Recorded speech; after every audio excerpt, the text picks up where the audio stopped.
مسیلمہ جو ہے نا، یاد رکھیں یہ حضور کے زمانے میں ہی پیدا ہوا تھا۔ یہ نجد کے علاقہ ہے یمامہ، یہ وہاں سے تھا، بنو حنیفہ قبیلے سے تھا۔ اس نے دعویٰ کیا تھا کہ میں بھی نبی ہوں۔ اب اس نے حضور کی خدمت میں پیغام بھی بھیجا تھا کہ یا رسول اللہ صلی اللہ علیہ وسلم، اگر آپ اپنی وفات کے بعد مجھے اپنا خلیفہ منتخب کر لیں زندگی میں، تو پھر میں نبوت کا دعویٰ چھوڑ دیتا ہوں اور آپ کے ساتھ مل جاتا ہوں۔ حضور نے فرمایا کیا کہہ رہے ہو، خلافت تو بڑی چیز ہے، تم اتنی چھوٹی سی لکڑی بھی مجھ سے مانگو، میں وہ بھی دینے کے لیے تیار ہوں۔ تو وہ اپنے کفر پہ بالکل شدت سے اڑ گیا۔ قبیلہ بدبخت کا بہت بڑا تھا، حتیٰ کہ جب حضرت اسامہ بن زید کی قیادت میں صحابہ نے حضرت ابو بکر رضی اللہ عنہ کے دور میں اس کے خلاف جہاد کیا، اس وقت بھی اس کے ساتھ 70,000 کا فوج تھی۔ یہ نہ کہا کریں باطل کے ساتھ بھی لوگ کھڑے ہو جاتے ہیں، جھوٹوں کے ساتھ بھی لوگ کھڑے ہو جاتے ہیں۔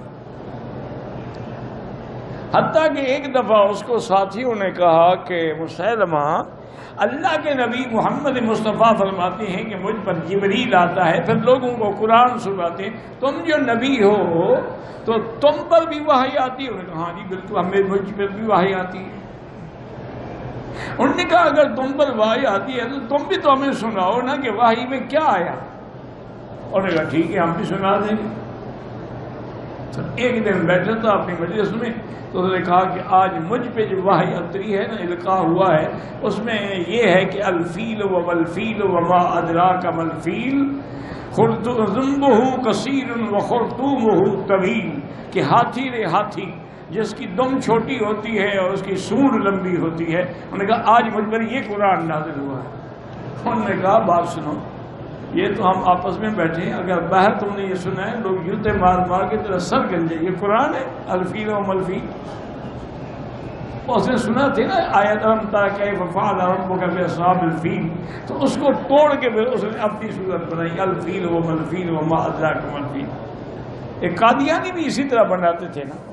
اللہ کی شان ہے کہ مسیلمہ کے ساتھ جب جنگ ہو رہی تھی تو صحابہ کہتے ہیں کہ ہم نے دور سے دیکھا کہ ایک سوار ہے، منہ پہ اس نے ڈاٹا باندھا ہوا ہے اور بڑا ابلک اس کے تحت گھوڑا ہے، اور اس کا گھوڑا ایسے چل نہیں رہا، معلوم ہوتا ہے فضا میں اڑ رہا ہے۔ ہم حیران کھڑے ہیں یہ کون ہے؟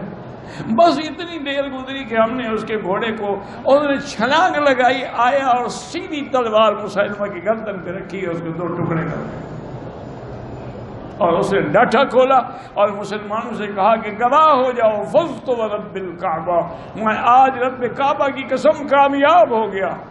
میں جب کافر تھا تو میں نے محمد مدنی کا سردار سید الشہداء حضرت حمزہ کو شہید کیا تھا، اور آج الحمدللہ میں نے حضور کے سب سے بڑے دشمن کو قتل کیا ہے۔ اب قیامت میں حضور کے جانے کے قابل ہو گیا ہوں سامنے۔